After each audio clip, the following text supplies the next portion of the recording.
Good morning students, welcome my YouTube channel study classes. आज आपके सामने हम क्लास 10 फिजिक्स का एक नया टॉपिक जिसका नाम है मीडियम रिलेटेड विथ लाइट रे एंड बीम।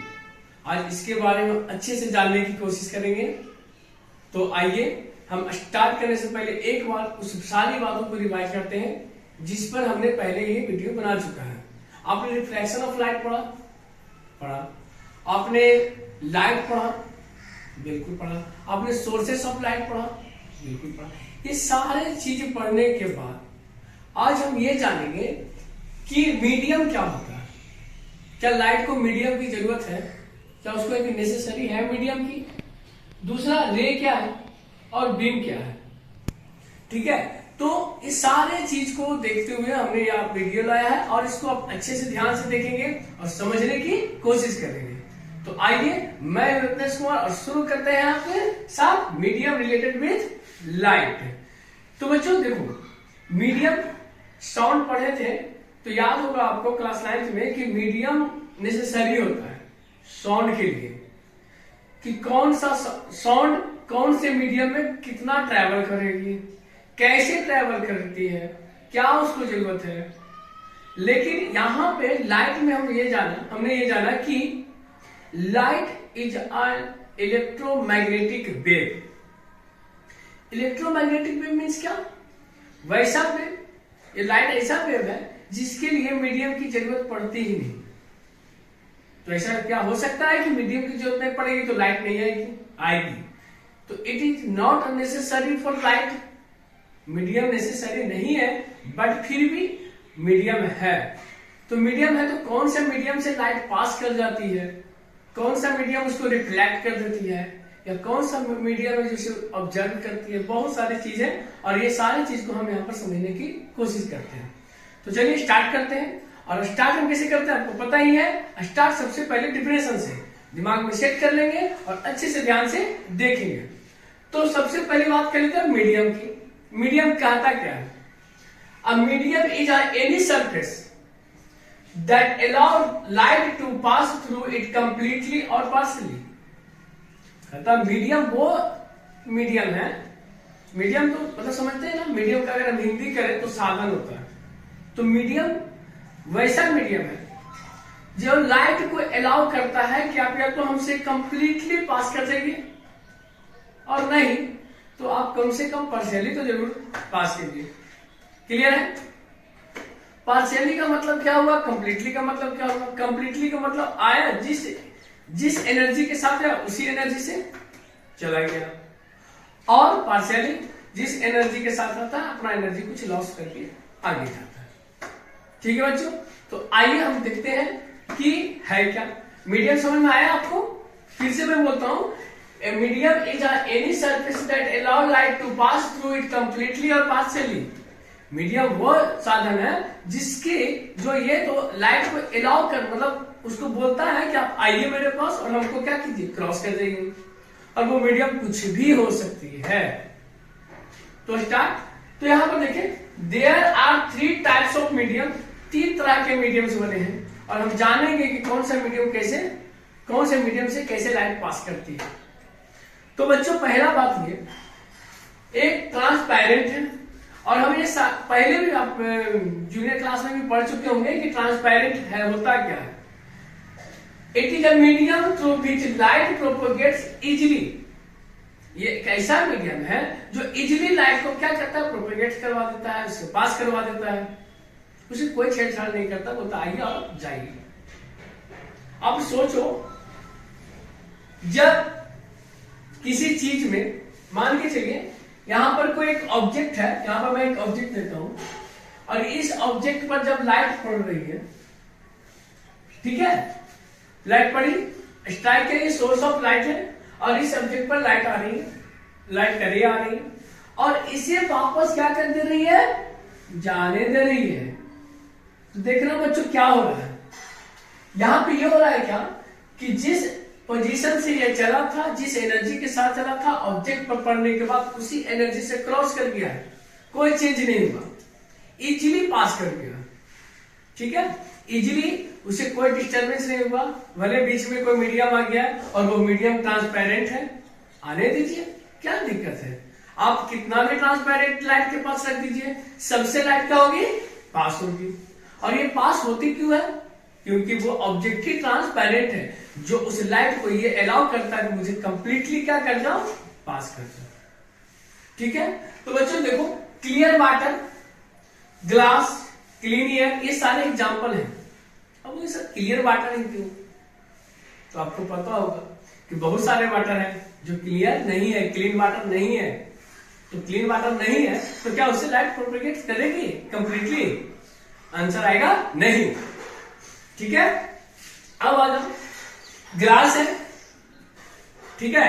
अब इस ग्लास में भी देखो ये ग्लास क्या है, एक ग्लास में भी लाइट पास कर जाएगी, मान के चलते ये ग्लास ही है जिससे पास करके। ठीक है, क्लीन एयर या क्लियर एयर, एयर भी होना चाहिए, तो डस्टेबल नहीं पूरा कि डस्ट पॉल्यूटेड एयर है उससे लाइट पास करके कंप्लीट नहीं, एयर भी साफ होनी जरूरी है, वो भी क्लीन होना जरूरी है, तो उससे क्या करेगी, पास करेगी। ठीक है बच्चों, तो ये आगे किस बात पे, ट्रांसपेरेंट पे। आई होप तो आपको ये समझ में आया। नेक्स्ट बढ़ते हैं, क्या कर रहा है, ट्रांसलूसेंट। ये भी आपको पता होगा ट्रांसलूसेंट क्या है। ट्रांसलूसेंट एक ऐसा मीडियम है जिससे लाइट आती है और जिस एनर्जी के साथ आती है उस एनर्जी से पास नहीं करती, बिल्कुल भी पास उस एनर्जी से नहीं करेगी। क्यों ना करेगी, क्योंकि वो ट्रांसलूसेंट है। और ट्रांसलूसेंट क्या होता है, किसी लाइट, कोई जब सोर्स ऑफ लाइट से लाइट आती है और उस ट्रांसलूसेंट ऑब्जेक्ट पर जब लाइट पड़ती है तो क्या होती है, उससे कुछ लाइट बाहर निकलती है और कुछ लाइट बाहर निकलने के बाद कुछ लाइट रिफ्लेक्ट भी होती है। It is a medium through which light propagates partially जानते थे, कुछ हिस्सा लाइट का कुछ हिस्सा बोलती है, आपको अलाउ हम करेंगे, आप भेज सकते हैं। अब पूरा जानने का अधिकार हम आपको देंगे ही नहीं, तो पूरा अधिकार देगा ही नहीं तो जाएगा ही नहीं। ये तो ट्रांसलूसेंट और ट्रांसपेरेंट अपना अपना एक अधिकार दे रखा है लाइट को, कि अगर आप मेरे पास आओगे तो हम आपको अलाउ करते हैं कि आप पूरा पास कर जाओ, और अगर मेरे पास आते हो तो मैं अलाउ करता हूं कि मेरे पास से थोड़ा सा ही पास करो। क्लियर है, तो ये हो गई ट्रांसपेरेंट और ट्रांसलूसेंट। और बच्चों लास्ट है इसका ओपेक। ओपेक क्या है, it is a medium through which light can not propagate. ये तो बिल्कुल ही नहीं कहता है कि आप मुझे पास करो, बिल्कुल भी नहीं। ये तो कहता ही नहीं है कि आप मुझसे लाइट पास करो, तो ये करेगा क्या लाइट उस ओपेक ऑब्जेक्ट पर नहीं पड़ेगी, बिल्कुल पड़ेगी। क्या उस पर स्ट्राइक नहीं करेगी, करेगी। क्या कंप्लीटली स्ट्राइक करेगी, बिल्कुल कंप्लीटली स्ट्राइक करेगी। बट मेरी बात को गौर से सुनिएगा, कंप्लीटली स्ट्राइक करेगी, कंप्लीटली प्रोपेगेट्स नहीं करेगी, पास नहीं करेगी। तो करेगी क्या, जब किसी ओपेक ऑब्जेक्ट पर लाइट स्ट्राइक करती है तो उसका प्रोसेस ये होता है, क्या करना, रिफ्लेक्ट करना। वो रिफ्लेक्ट कर जाएगी। ठीक है बच्चों, तो अब आते हैं इसकी बात एग्जांपल पर। वुड ले ली, चेयर, मेटल, ये सारे ऑब्जेक्ट क्या है आपके, सारे ऑब्जेक्ट क्या है, सिर्फ और सिर्फ ओपेक ऑब्जेक्ट है, जिस पर लाइट पड़ती है और क्या होती है, प्रोपेगेट्स करते, सॉरी पास ही नहीं करती है, और क्या करती है, रिफ्लेक्ट कर जाती है। ठीक है बच्चों, इतना तक आपको समझ में आ गई। हम इसका टॉपिक पे आगे बात करते हैं। इससे अच्छी बात है क्या कि आप जल्दी से इसका स्क्रीनशॉट ले, अपने कॉपी में नोट आउट कर ले। ठीक है, फिर हम इसके नेक्स्ट टॉपिक पे बढ़ते हैं, और नेक्स्ट टॉपिक मेरा क्या है, रे। उसके बाद हम पढ़ेंगे क्या, बीम। तो आप जल्दी से इसे नोट आउट कर ले। तो आइए, अब नेक्स्ट टॉपिक मेरा क्या बताए थे, रे। रे होती क्या है, हम जानते हैं सोर्स ऑफ लाइट जो होती है, कुछ भी हो सोर्स ऑफ लाइट, कुछ भी, तो मेन सोर्स ऑफ लाइट हम जानते हैं कि क्या है, सन है। तो सन जब निकलती है तो वो एक रे के रूप में निकलती है। पहले तो एक रे के रूप में ही जानेंगे कि रे है क्या। ठीक है, तो आइए हम स्टार्ट करते हैं अपने डिफिनेशन से। A ray of light is the straight line path along which the light travels. जब भी रे निकलेगी, जब किसी सोर्स ऑफ लाइट से रे निकलेगी इस बात का याद रखिएगा, वो अपना एक पार्टिकुलर पाथ खोजेगी, एक पार्टिकुलर पाथ जिस पर वो ट्रैवल कर सके। हमेशा मान के चलिए कि एक टॉर्च है ना, इस टॉर्च से जो लाइट निकलेगी वो इस तरह से निकलेगी, ठीक है, इस तरह से वो टॉर्च से लाइट निकलेगी। और ये जो बारी वाली से रे निकल रही है वो अपना एक पार्टिकुलर पाथ पे निकल रही है।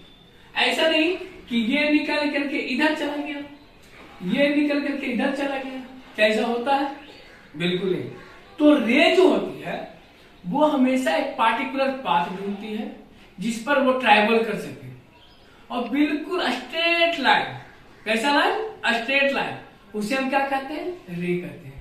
आप देख सकते हैं सीधा सा रे निकल रहा है किसी भी चीज से। सोर्स ऑफ लाइट कुछ भी हो बच्चों, ऐसा नहीं कि मैं सन की ही बात कर रहा हूँ।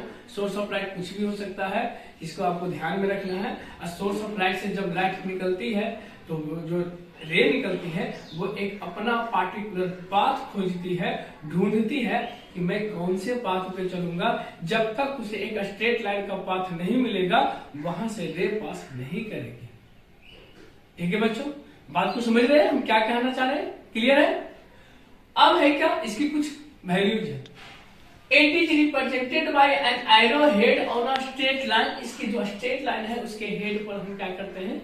एक एरो का साइन देते हैं। लाइक अगर मान के चलिए ए बी और इसके हेड पर अगर एरो का साइन दे रहे तो देखो हमने क्या किया, ये राइट साइड में एरो का साइन है ना, दैट मीन्स जो रे पास कर रही है वो राइट साइड में कर रही है। अगर मैं दे दूं पी को और इस तरह से एरो का साइन तो वो जो रे हो रही है वो लेफ्ट साइड में पास कर रही है। अगर मैं दे दूं क्यू आर और इस तरह से दिखा दूं तो समझ जाना कि वो ऊपर की ओर जा रही है। ठीक है बच्चों, इस तरह से रे पास करती है और उसका हम साइन करते हैं क्या?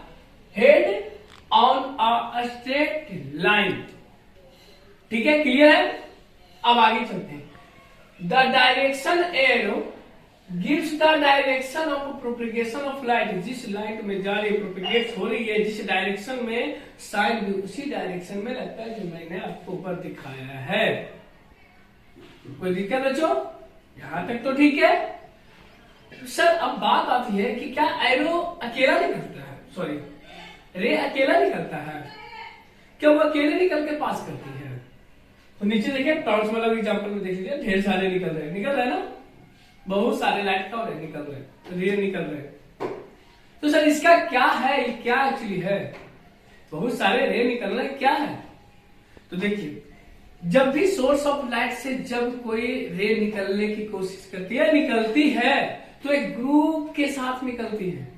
ऐसा नहीं कि एक रे के बारे में हमने ये जाना कि वो एक पार्टिकुलर पाथ ढूंढती है स्टेट ट्रैवल करने के लिए, लेकिन उसके साथ ढेर सारे रे होते हैं।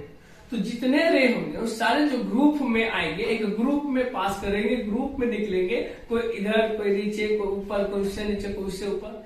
ये जो ग्रुप निकल रहा है ना लाइट, आप गौर से देखिएगा,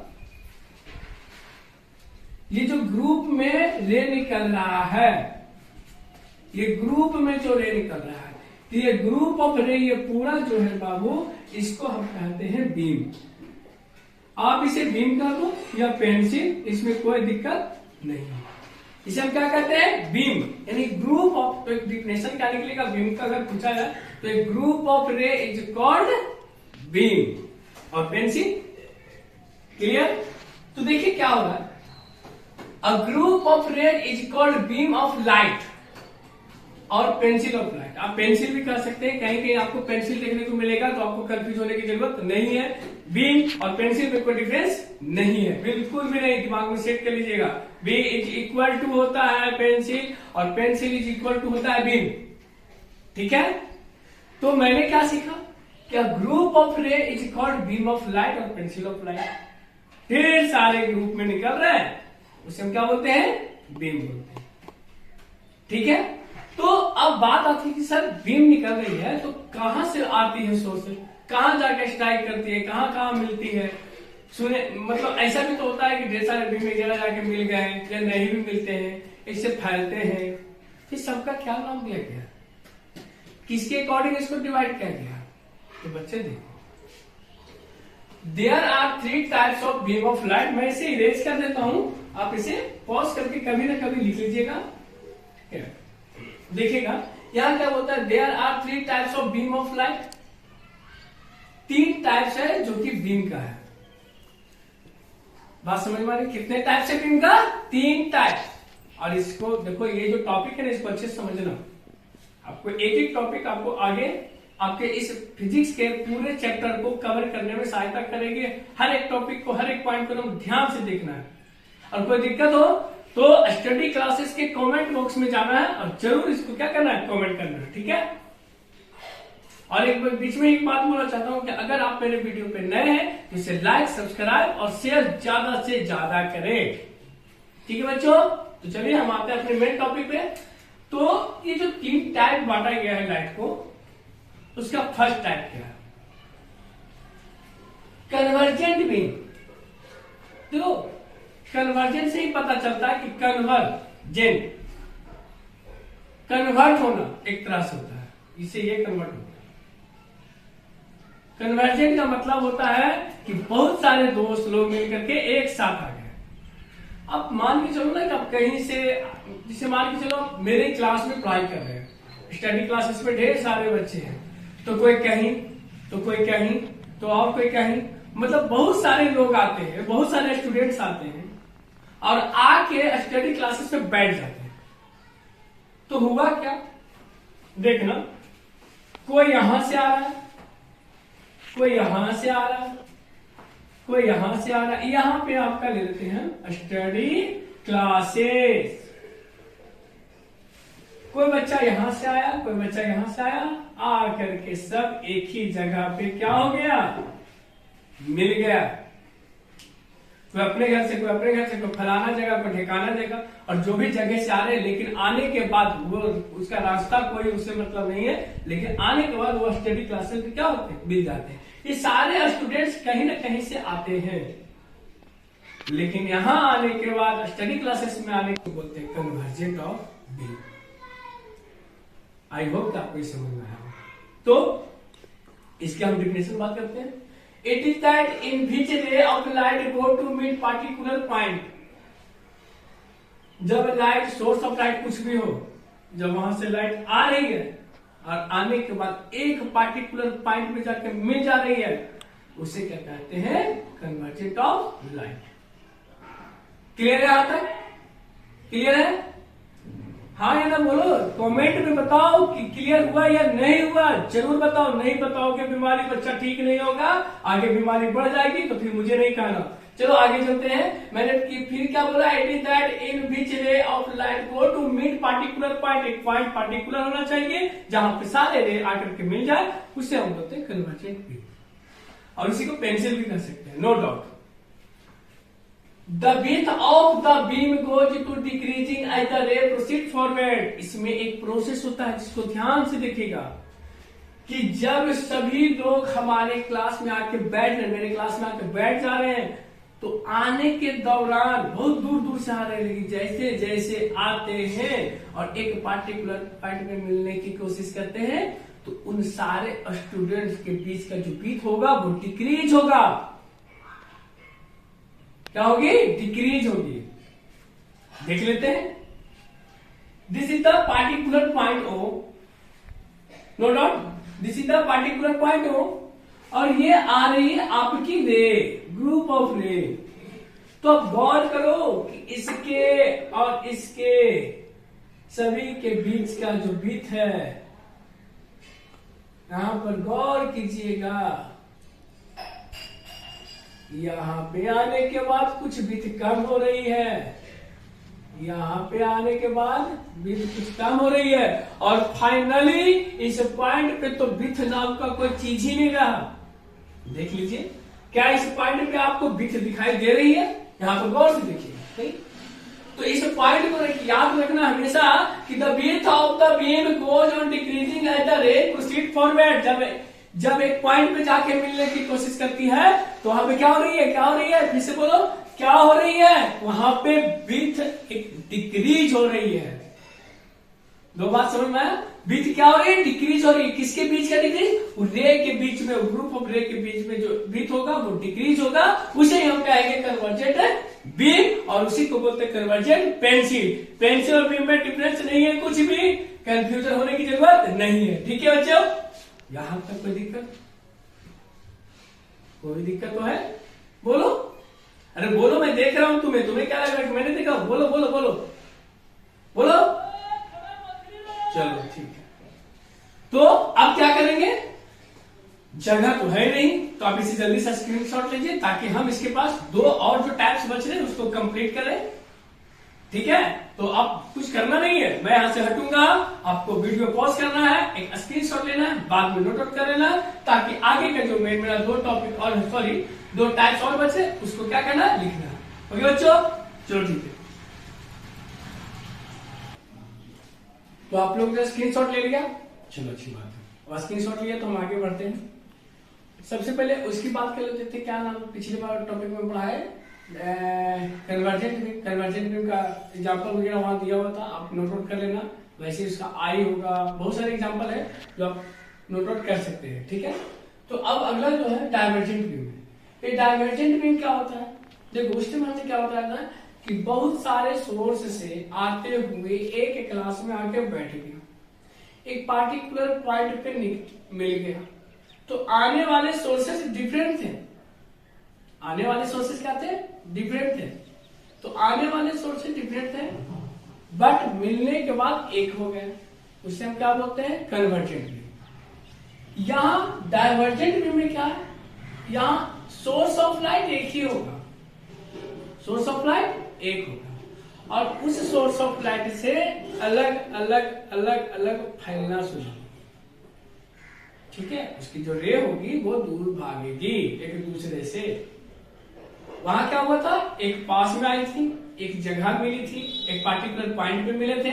यहाँ क्या हो रहा है, एक जगह से भागने की कोशिश कर रहे हैं, चलो भैया आप अपने घर, हम अपने घर, हम अपने घर, सब अपने अपने घर की ओर भागने की कोशिश कर रहे हैं।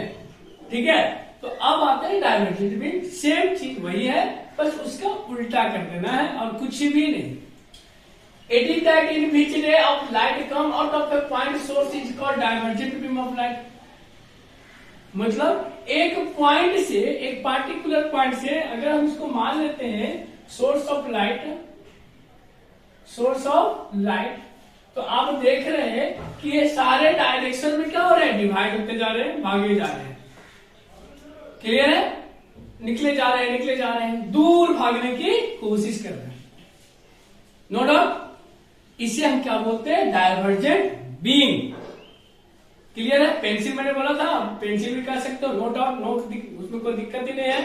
ठीक है, अब आती है बात कि सर ऐसा क्यों, इसके साथ और क्या होता है, वहां देखो एक जगह, बहुत सारे सोर्सेज से एक जगह पे आ रही थी, एक पार्टिकुलर पॉइंट पर मिल रही थी, तो बीच उसका डिक्रीज हो रही थी, कम रही थी एक दूसरे के बीच में। जैसे आप और हमारे बीच में जो डिफरेंस है, सॉरी डिस्टेंस है ना, बीच है, अगर हम दोनों एक दूसरे के एक ही पॉइंट पे जाने की कोशिश करेंगे, भले आप कहीं से आ रहे हो, मैं कहीं से जा रहा हूं, ठीक है, लेकिन जब दोनों एक पास में जाने लगेंगे तो हम दोनों के बीच का जो डिस्टेंस होगा, जो बीच होगा वो कमेगा।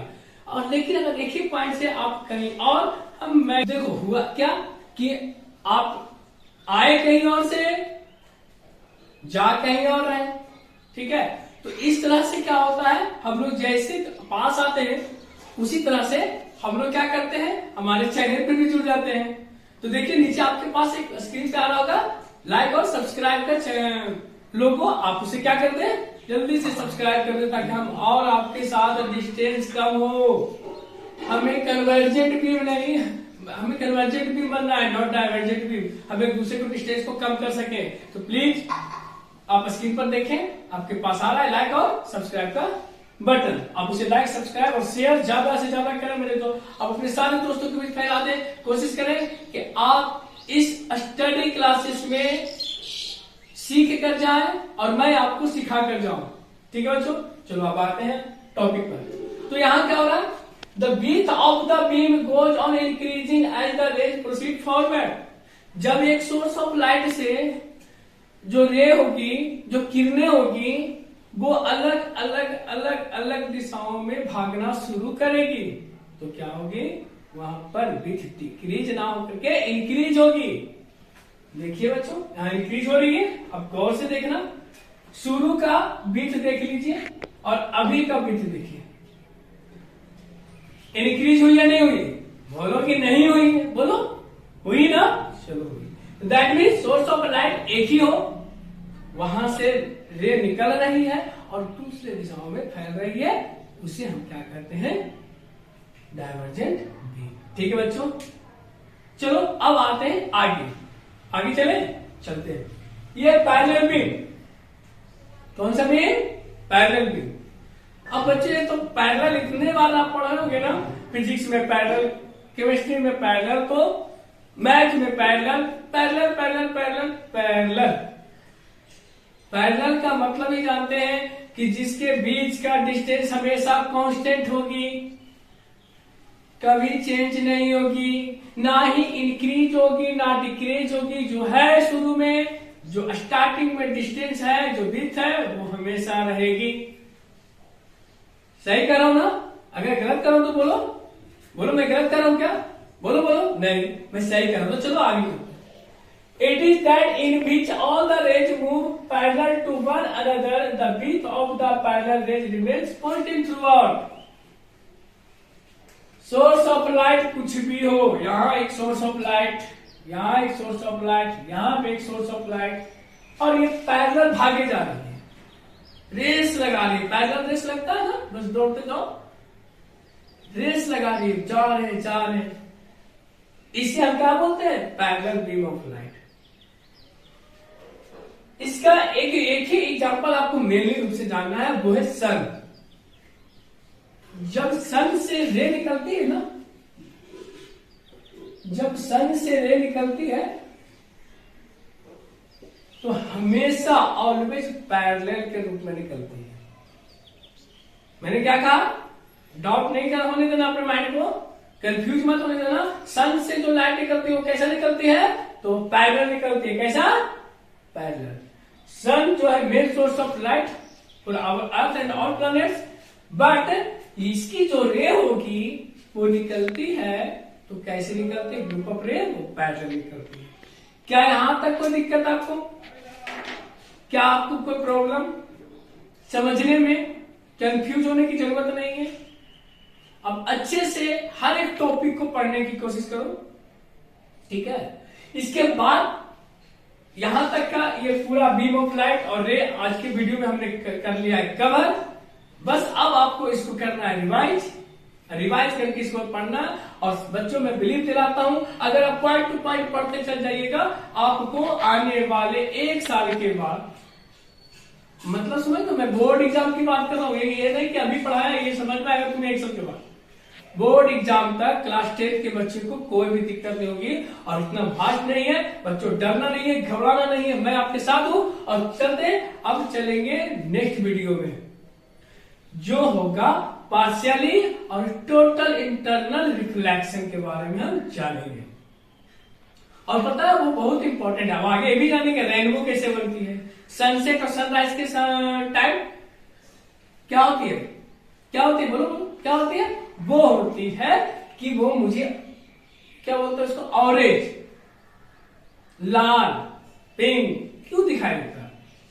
तो ये सब पूछने बच्चा आंखों का धोखा है, सर तारे टिमटिमाते हैं, tinkle tinkle little star, not, ना ही वो टिंकल है और ना ही वो लिटिल है। बात समझना। ये सब वीडियो अब आगे नेक्स्ट वीडियो में लाएंगे और सीखेंगे।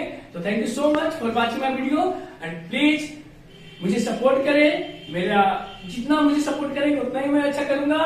मेरे चैनल को लाइक सब्सक्राइब जरूर करें, और वीडियो को पूरा देखें, बिना स्किप किए पूरा वीडियो देखें, आपको पूरा का पूरा समझ में आएगा। ठीक है बच्चों, कुछ करना नहीं है, मैं यहां से हटूंगा, आपको वीडियो पॉज करना है, एक स्क्रीनशॉट लेना है, नोट आउट कर लेना है। इसके वीडियो में बस इतना ही, फिर मिलते हैं आपसे नेक्स्ट वीडियो में। Thank you so much.